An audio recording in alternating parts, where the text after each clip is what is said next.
Good evening, I'm Jeff Phillips. Dubbo shopkeepers forced to shut their doors after the Macquarie River broke its banks are facing a nervous wait. Some won't be able to trade for weeks at what is usually their busiest time of the year. It's not immediately obvious to the locals who stop to look, but the level of the swollen Macquarie River is starting to drop. In the coming days, the flooded car parks underneath Macquarie Street shops will start to emerge.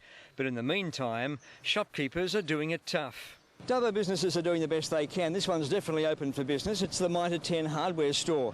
The car park is dry, there's no water to be seen. The problem comes when you look at the entrance to the car park. This is Macquarie Street and it's under 2 metres of water. The hardware store's floor space is high and dry.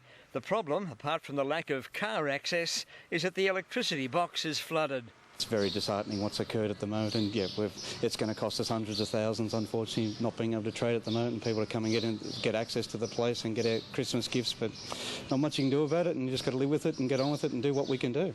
The closed signs were up in the Centro shopping centre further down Macquarie Street. Inside, there's no water on the main shopping level. The water is all downstairs, but half a dozen shops have lost power, and the fire alarm room for the whole building is underwater. We wait all year for December to come, so that's sort of our large takings of the year, and that carries us over into next year. So the impact is large. You know, we've got a lot of staff, and yeah, it's going to be difficult. Shoppers are already taking their trade to drier parts of town. The storekeepers are being as optimistic as they can.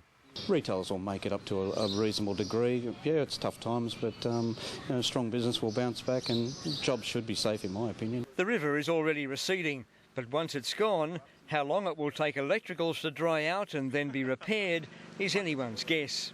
I hope a week. I hope we'll be right Monday, but then, I mean, you hear a lot of rumours and people say it's going to take 2 weeks, but hopefully Monday. Businesses hoping for the best. Alan Reader, Win News. Staff at Burrendong Dam are working around the clock monitoring the level of the dam that's now starting to fall. State Water is cutting back the large-scale releases from the dam, slicing the release from 120,000 megalitres back to 80 by tomorrow to ease the pressure on downstream communities.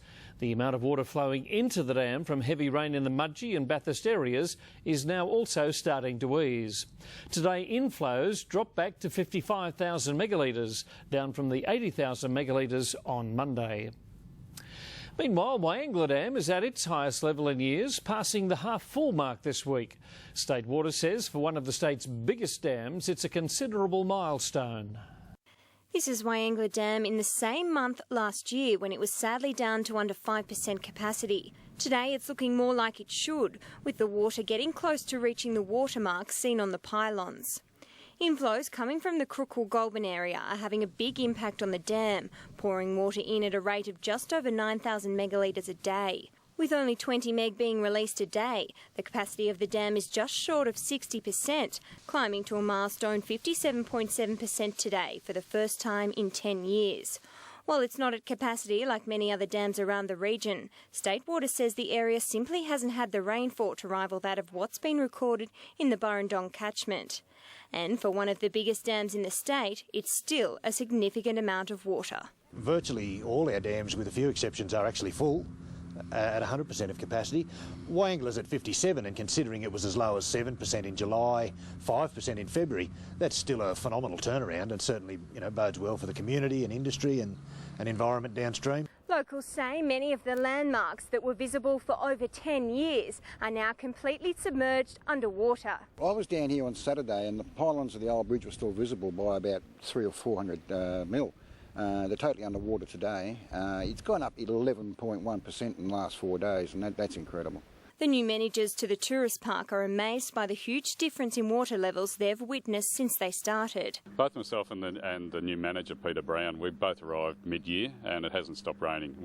We were here when it was 6% and they're calling us the water gods or something around the area. It's quite incredible. State Water says the improved capacity puts the community in a good position for summer. Kira Ballinger, Win News.